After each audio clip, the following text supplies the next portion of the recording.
तो नमस्कार। जैसा कि महाभारत और गीता में लिखा है कि जो भविष्य में लिखा है वही होगा, इसी तरह कभी भी हमको कर्म करते रहना चाहिए और फल की कभी चिंता नहीं करनी चाहिए। इस तरह से आपको बता देते हैं कि मध्य प्रदेश में अतिथि शिक्षकों के साथ इतना दुराचार हुआ है, शायद ही किसी प्रदेश में हुआ होगा। अतिथि शिक्षक और अतिथि विद्वान भाजपा सरकार का बड़ा उपहार। हरियाणा अतिथि शिक्षक विधेयक 2019 का हुआ था पास, पूरा 2014 में विधानसभा में हुआ वादा पूरा। पर आपको बता देते हैं कि यह बात मध्य प्रदेश की नहीं है, यह बात हरियाणा की है। हमारे माननीय मुख्यमंत्री श्री शिवराज सिंह चौहान जी हमारे प्रति सजग नहीं हैं। इस बात को तो आप समझ गए होंगे।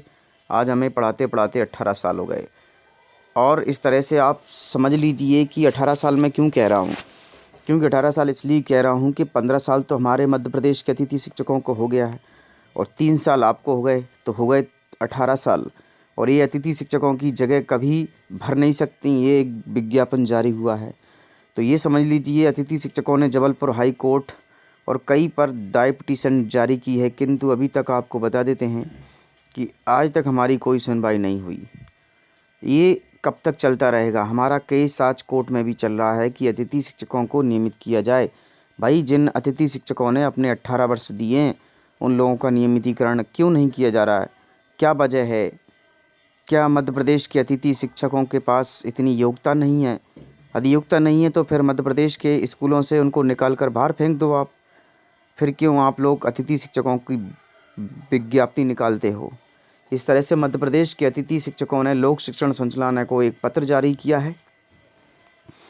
उच्चतर माध्यमिक विद्यालय की परीक्षा के लिए वर्ष 2023 में ऋणात्मक मूल्यांकन तत्काल हटाने का प्रावधान हेतु सेवा में माननीय महोदय जी अनुसार निवेदन है कि पीबी के द्वारा आयोजित उच्चतर माध्यमिक परीक्षा 2023 इस बार ऋणात्मक मूल्यांकन की जा रहा है। वर्ग 1 की परीक्षा का स्तर काफ़ी कठिन होता है, जिसका पेपर पास करना मध्य प्रदेश के विद्यार्थियों को आसान नहीं होता है।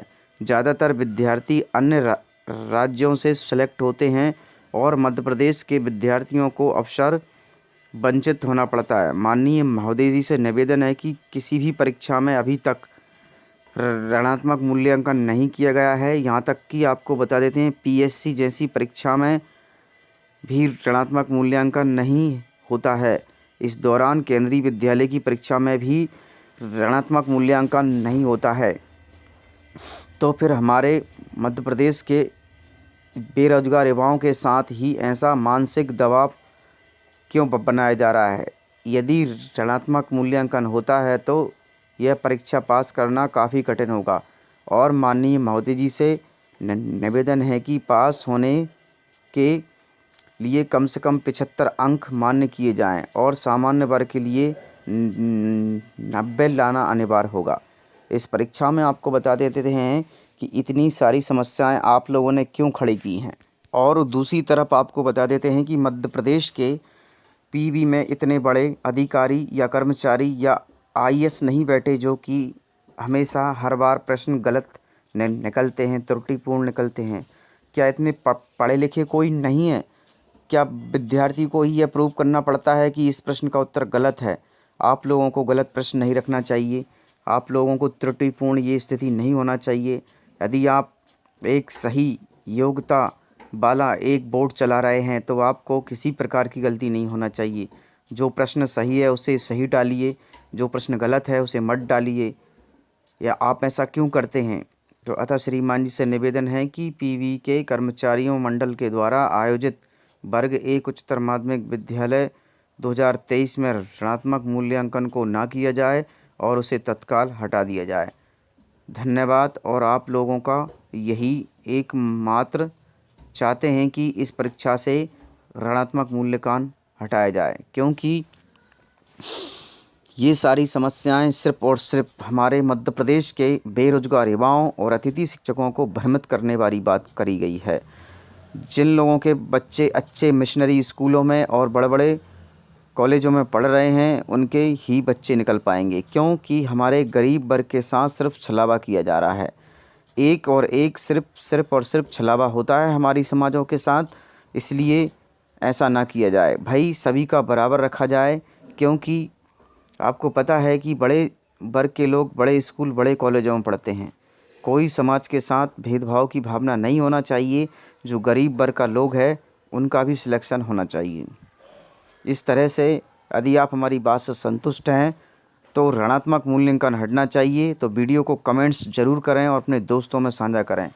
इधर अतिथि शिक्षक और रोजगार सहायक, स्वास्थ्यकर्मी एवं आउटसोर्स कर्मचारियों, अतिथि विद्वानों की मांग को लेकर राज्य सरकार के द्वारा बनाई गई कमेटी में करणी सेना के द्वारा 18 मांगों को लिखित की गई हैं और मंत्री जी ने साफ साफ कहा है कि 18 मांग के बाद भी बहुत सी मांगों को शामिल हम कर सकते हैं और इसमें कोई लिमिट नहीं है। क्योंकि मध्य प्रदेश में युवाओं के साथ जो छलावा हुआ, इसके बेरोजगार युवाओं के साथ ही छलावा क्यों होता है। इधर वल्लभ भवन के द्वारा एक आदेश जारी हुआ है 11 जनवरी 2023 को।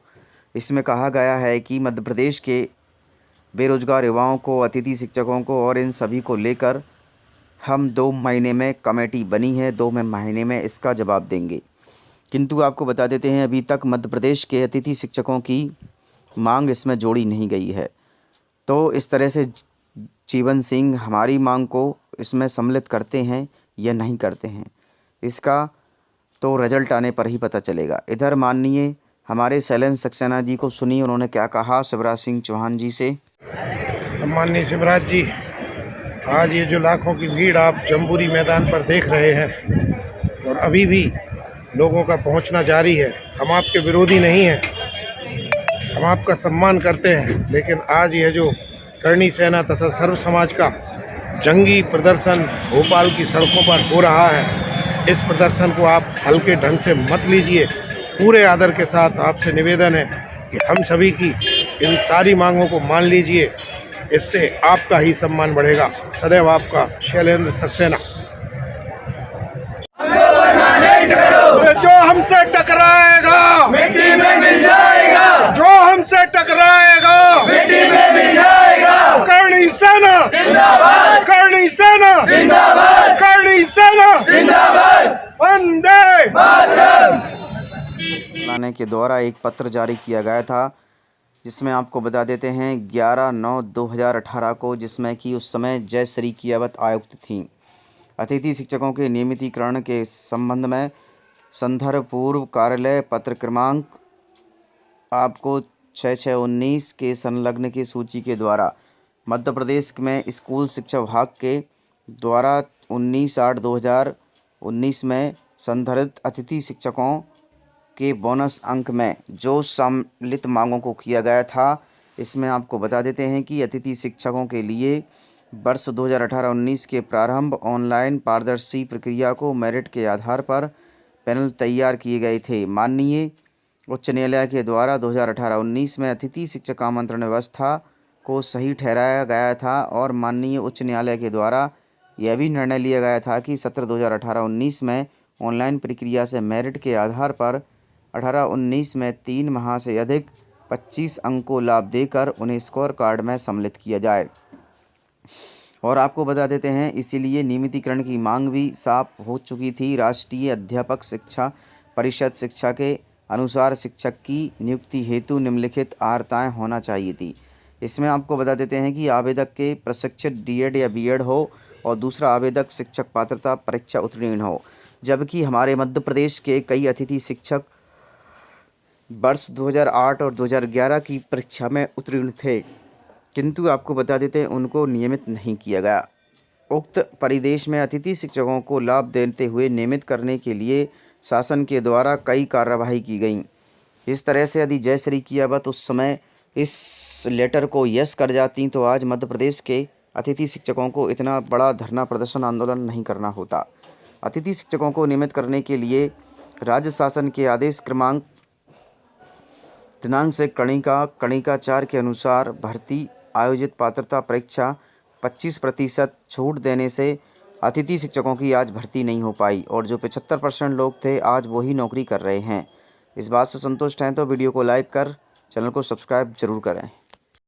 Thanks for watching, like and comments and subscribe.